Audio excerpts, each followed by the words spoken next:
પાંજરાપોળ ખાતે આવેલ જિનાલયની સાલગીરાની ભવ્યથી ભવ્ય ઉજવણી કરાઈ।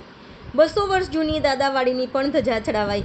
આજે રાજમહેલ રોડ ઊંચીપોળ ખાતે આવેલ જૂની પાંજરાપોળ ખાતે પાર્શ્વનાથ ભગવાનના 18 અભિષેક કરવામાં આવ્યા હતા, જેમાં દેશભરમાંથી પવિત્ર નદીઓના જળ તથા સુગંધિત દ્રવ્યો તથા ઔષધિઓથી પરમાત્માનો અભિષેક કરવામાં આવ્યો હતો।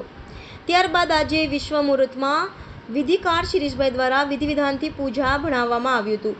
જૈન અગ્રણી દીપક શાહે જણાવ્યું હતું કે જૈન શાસ્ત્ર મુજબ જિનાલયની ધજા ચડાવવાનું બહુ મોટું ફળ શાસ્ત્રકાર ભગવંતએ બતાવ્યું છે। આજે સમસ્ત વડોદરા જૈન સંઘના મહામંત્રી ઉરેશભાઈના પરિવાર નાથાલાલ કોઠારી દ્વારા ધજા ચડાવવાનો લાભ લીધો હતો। જૈન સંગીતકાર ઋષભ દોશીએ સંગીતમય રીતે પૂજામાં શાસ્ત્રીય સુર સાથે બધાને મંત્રમુગ્ધ કરી દીધા હતા। આજના કાર્યક્રમમાં યુનિવર્સિટીના પૂર્વ સેનેટ અને સિન્ડિકેટ સભ્ય દીપક શાહ, પરેશભાઈ, ભૂપેન્દ્ર કોઠારી, રૂપેશ શાહ સહિતના અગ્રણીઓ મોટી સંખ્યામાં જોડાયા હતા। ત્યારબાદ લાભાર્થી પરિવાર દ્વારા સંઘ સ્વામી વાત્સલ્યનો કાર્યક્રમ યોજાયો હતો, એમ જૈન અગ્રણી દીપક શાહે જણાવ્યું હતું। ચૈત્રવદી નોમને સાલગીરા પ્રભુની સાલગીરા હોવાથી, આ દેરાસરની સાલગીરા હોવાથી અહીંયા 17 વેદી પૂજા ભણાવી અને 16મી ધજા આજનો ચડાવી અને આ પ્રસંગને સૌને ઉજવ્યો છે।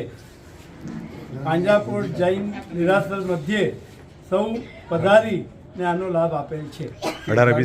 મૂળ નાયક શ્રી ધરણીધર પારસનાથ ભગવાન છે, જેમની આજે ધજાનો મહોત્સવ છે। આજે જે શિરીષભાઈ વિધિકાર, જેમને એમની વિધિ કરાવી છે, અને ઋષભ જોશી જે સંગીતકાર હતા, તેમને સરસ પૂજા બનાવી આજનો ધજા પ્રસંગે મહારોપણનો આજે પ્રોગ્રામ કરેલો છે અને ભવ્ય ઉજવણી કરેલી છે। આજના લાભાર્થી કોણ હતા?